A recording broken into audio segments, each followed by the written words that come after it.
Good evening. Thank you for joining us for this briefing on Hurricane Ian and the city's preparedness efforts. Joining me today are emergency management officials and key stakeholders from numerous departments throughout Duval County, including City Council, Jacksonville Sheriff's Office, JEA, Duval County Public Schools, Jacksonville Fire and Rescue, Jacksonville Transportation Authority, and more. We've been preparing behind the scenes along with Beaches and Baldwin's mayors to bring you the latest update and to help you get prepared. At the last report, Ian was located off the western coast of the state and is predicted to move northeast into our region mid to late week. Currently, the biggest threat to our area is excessive rainfall, moderate winds, and tornadoes likely beginning late Wednesday, with the biggest impact happening Thursday. As we know, with a storm this far out, these scenarios can change for the better or for the worse. But now is the time to prepare. There's no reason to panic. It's just time to get prepared. Make sure you have your supply kit together, that you know your flood and evacuation zones. Also, with the threat of tornadoes, now is the time to review your safety plan with your family. In addition, tonight and tomorrow, while our weather is nice, is when you want to check around your home and secure loose furniture, clean gutters and yard waste, and ensure that everything is safe and secure. For those that rely on prescription medications, if you are almost out and we're planning to refill Thursday or Friday, Governor DeSantis has an emergency declaration that will allow you to refill your medicine sooner than normal. If this is something that applies to you, I encourage you to call your pharmacy today or first thing in the morning. Here at the Emergency Operations Center and throughout Jacksonville, our teams are continuing to closely track Hurricane Ian. As of 5 p.m., 3 parts of Duval County are under a tropical storm and storm surge watch at this time: the Trout River, downtown Jacksonville, and the Beaches communities. These watches may expand depending on what happens with the storm within the next 12 to 24 hours. I have instructed our key city agencies and departments to be prepared in case the situation changes. At this time, we don't have any plans at this moment to close city offices or departments, and you'll hear from our Duval County Public Schools today. I believe they're in the same position we are at this moment. Jacksonville Fire and Rescue, Jacksonville Sheriff's Office, JEA, and the Public Works Department have crews standing by in the event of any power outages or other conditions created by wind or rain. Leadership from each agency is here to answer questions if you have them. The state of Florida is currently under an emergency declaration for all 67 counties. However, there is no local emergency declaration at this time. That could change within the next 12 to 48 hours. I know many of you are wondering about evacuations and shelters. We are currently not ordering evacuations or opening shelters, but that could change as the storm moves closer. Please keep watching your local news for future briefings like this one and for regular updates. I just mentioned all city offices will be open for now. Before I turn the podium over, I encourage all citizens to stay informed and monitor updates from the National Weather Service about this storm. As I said earlier, make one last check of your supply kit, review your emergency plans with your family. In short, be Jax ready. I'm proud of the people of this city. We've been through a number of storms over the years, and you've proven time and time again that you're resilient, you're compassionate, you're generous, and you help your neighbors. Thank you for being amazing people. With that, I'd like to invite my colleague and CEO of JEA, Jay Stowe, to the podium, and Dr. Diana Green will follow him from Duval County Public Schools. Thank you, Mayor Curry. We are preparing for the storm as it comes in. We have encouraged you, as the mayor just did, to prepare yourself and get ready for what may come.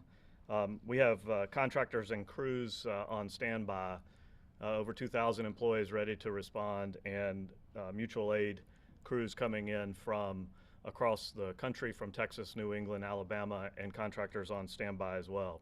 We prepare for this annually, and over the last 3 or 4 days, we have ramped up the Emergency Operations Center, coordinating with the city to be sure that we're able to keep the power on as long as we can and to support it whenever there is a problem. We are prepared as best that we can be and ready to respond to your needs. Our offices will also be open. Our lobby will be open and call center will be open for anything that you might need in the meantime. With that, thank you. Tonight we will see how the storm progresses and make a decision by tomorrow noon as to what we will do for the remainder of the week. However, tomorrow will be a normal school day. I do want to remind families that this Wednesday is already a scheduled early release. Again, we will not make a final decision until tomorrow.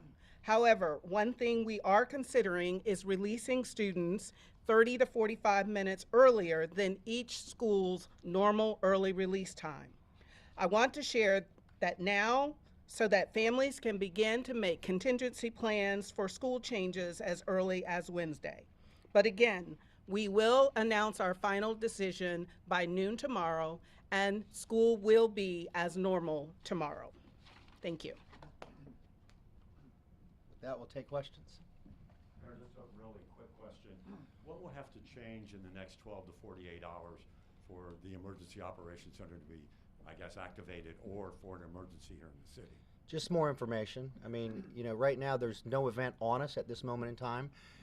There will not be an event tomorrow, but by tomorrow it could be the same, it could get better, or it could get worse, and when we have that information, we'll make those decisions. We will probably be announcing decisions by tomorrow, just like Duval County Public Schools.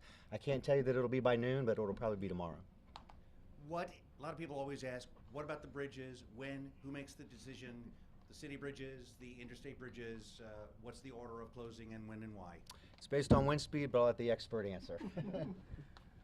Yeah, I'm not sure if I'm an expert, but so normally we man all the bridges. We pre-deploy our resources, obviously to provide safe commute for all the people on the roads, and normally it's about 40 miles an hour. Now the high bank trucks and stuff are a little bit different. We obviously discourage them from coming across the bridges because they are a wind hazard, but we have wind meters on all the bridges, and we'll make sure that nobody crosses them when they're not safe. Mayor, of course, we've seen what Hurricane Irma did to Jacksonville a couple of years ago. Is the city prepared for this system to come through, and are you guys getting ready for it just in general? Yeah, so we really prepare year-round for this. We've been through a number of these. Actively, as we've been monitoring the storm, our public works is doing what they always do. They've just stepped it up, which is cleaning ditches and preparing areas around the city. My budgets have reflected, recent budgets have reflected resiliency and preparation for this type of an event, but it's Mother Nature, so people need to be prepared and know that their city is ready to be there if and when needed. Mayor, on that same line about Hurricane Irma, that took a lot of people by surprise, the way this storm is coming in as well, particularly with the river, the St. Johns, all of the flooding that occurred. Now we've had so much construction or is going along the St. Johns right now, particularly downtown, and I know you're building up some of the bulkheads, but some of them have come down as well. What are you expecting to happen down there, and what about the Orlick? It's docked down there now too. Is that a concern? John, I'll let you, Public Works, please take that question. Does a great job. Thank you. Well, certainly, as Mayor Curry mentioned, the budgets Mayor Curry has put together has really enhanced our efforts to maintain the facilities we have. We've gone through and made some major improvements to our outfall systems to make sure that they're maintained more regularly, cleaned, and free from any sort of restrictions. Bulkheads, every time we go in and replace a bulkhead, we do it at new standards to create more resilient facilities to protect. I'm not sure about the Orlick. I haven't been engaged in that, but certainly there'll be discussion with that group as well. But you still have Met Park is still destroyed over Memorial Park. They've just started rebuilding that, so that's going to be a problem if the storm comes that way, correct? Well, it's certainly the elevation of the bulkheads are something we work on as we improve them. And as those get improved, certainly right now until they're completed, there are some issue there, but we'll address that as it comes, and we'll address anything that comes our way. Just want to ask about sandbags real quick. We've seen a couple of counties right around here that have opened up sandbag filling stations. Is that something that Public Works or the city's going to be doing? So Todd Smith, Chief Emergency Preparedness. Sandbags in other counties are because they have a different stormwater management system, and in Jacksonville we have a very comprehensive system, and sandbags if not used the right way can cause damage. And so in Jacksonville, we don't issue sandbags. We reference people to go to their local hardware store and they can find those. Most counties are only giving out about 7 or 8. You can't carry that many in a car. So 7 or 8 are not going to or fix a lot of the flooding problems for folks. So in Jacksonville, because of those reasons, we don't use sandbags. Regarding the Orlick, we spoke with them earlier. They are activated their severe weather plan and they're working with the Coast Guard, so they're ready. I have one question for Superintendent Green. As far as student activities are concerned, like after-school activities, football games, things of that nature, are you guys planning to cancel that first before anything pertains to school? How does that typically work with you guys' school district?